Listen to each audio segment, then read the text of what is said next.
Yeah, can you zoom into the photo? Yeah. Can I address my questions to Miss Trixie Angeles Cruz? Is she present? Oh, there. Okay, ma'am. Baliktad po, Yeah. Mr. Chair. It's Trixie Cruz Angeles. Huh? Trixie Cruz Angeles, sir. Oh, okay. Trixie Cruz Angeles. Okay. Familiar po ba kayo sa National Radio and Television Administration or NRTA ng China? Yes. Yes. Okay. And you are fully aware that they do conduct training programs for media practitioners mula sa iba't ibang bansa?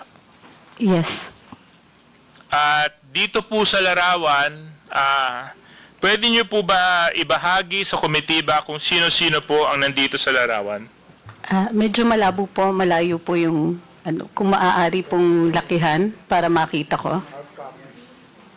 Okay. Yeah. Yan, malinaw na. Hindi, kasi dito malinaw.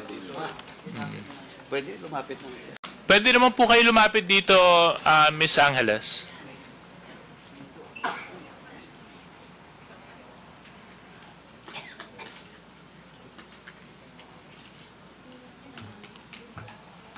Saan ba yan?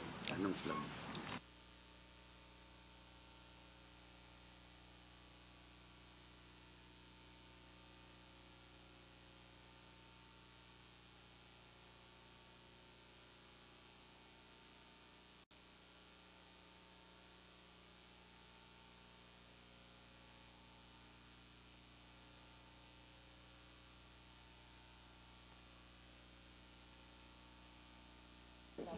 I can name some of them that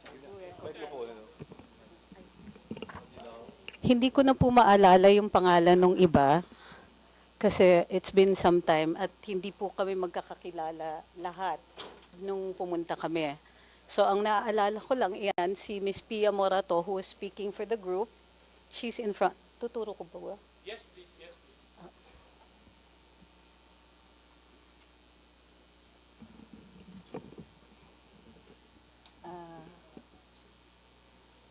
Si Tio Moreno, myself. He was there as a journalist and I think an information officer. He's also, I understand he's a blogger. Mr. Mark Lopez and Attorney Ahmed Paglinawan. But the others, hindi ko na po maalala yung pangalan nila. Mr. Mark Lopez. Si Mark Lopez dyan. Behind me. Nakasalamin. Yes, sir. And who else, ma'am? I don't remember the names of the others. Okay. Thank you very much. Can you more or less tell us, Ms. Cruz, when was this seminar, where and when was it held?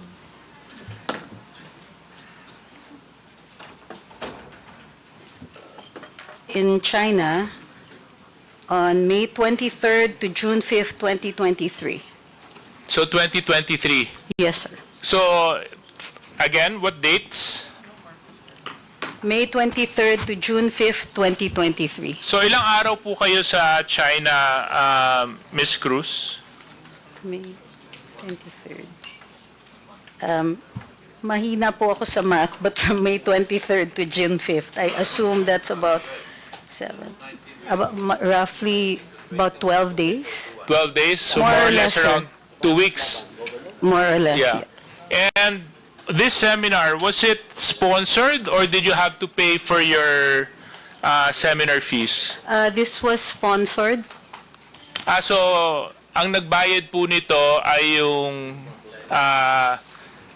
state of China, Yes, sir. China government. Ang nagbayad sa inyo, Yes, sir. sa travel ninyo, sa stay ninyo, at sa seminar. Okay. Paano po ba kayo naimbitahan para maging bahagi ng seminar? Through the Chinese embassy. through the Chinese embassy. Pinili po kayo ng Chinese embassy. They conduct these regularly, I understand. There are others who are also invited from the mainstream media. Pero hindi po kami magkasabay that time. So, I understand that this is conducted regularly. I think yearly. I'm not sure though. So it is a state-funded program by China where they invite media practitioners such as yourself. Am I correct? I think this is one of those times where they've invited vloggers.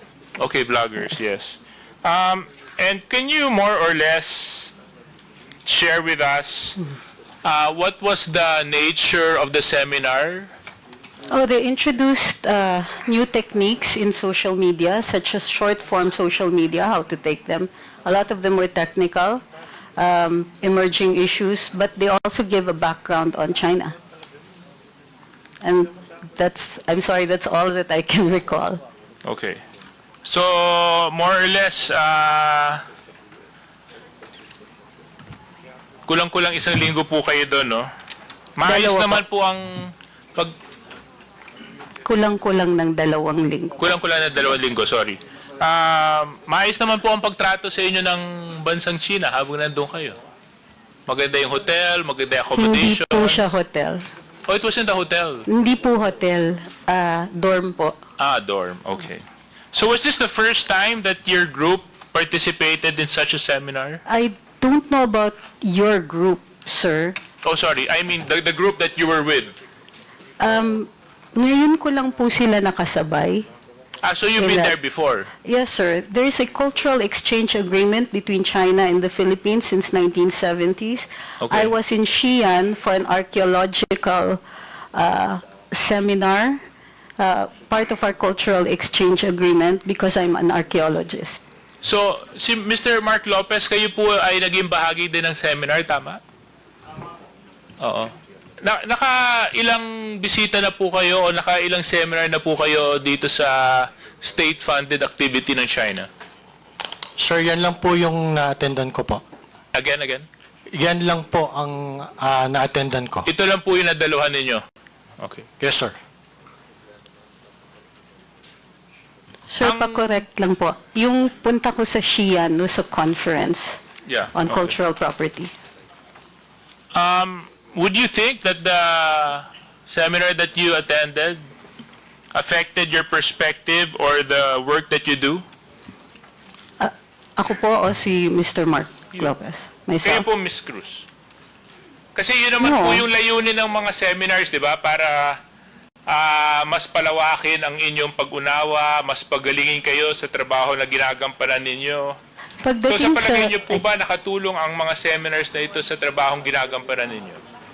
abogado po ako at ang isang dalubhasa, I think, sa cultural conservation. So yung seminar, it includes a history of China, which also includes an understanding of the area. Matagal ko na pong napag-aralan yon. So medyo, yung iba doon, ulit na.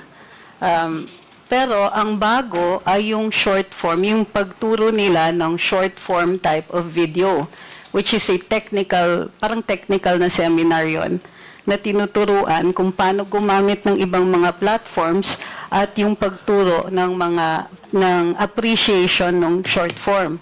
Ang short form po, yun po yung mga reels, yung mga TikTok, at saka yung 1-minute videos ng YouTube. Okay. At I'm sure yung na-gain ninyo at napakinabangan po ninyong additional knowledge is the same with those of those other participants in the seminar. Am I true to understand that, Mr. Lopez? Am I correct to understand that? Mr. Chair, yung akin pong takeaway dun po sa seminar na yun is that it's just an appreciation po of how China media works. Okay. And from the other participants in today's hearing, were there other individuals there? Kayo po. Okay. Hindi ko po kasi kayo nakilala sa litrato. Sino po kayo? Have you taken your oath?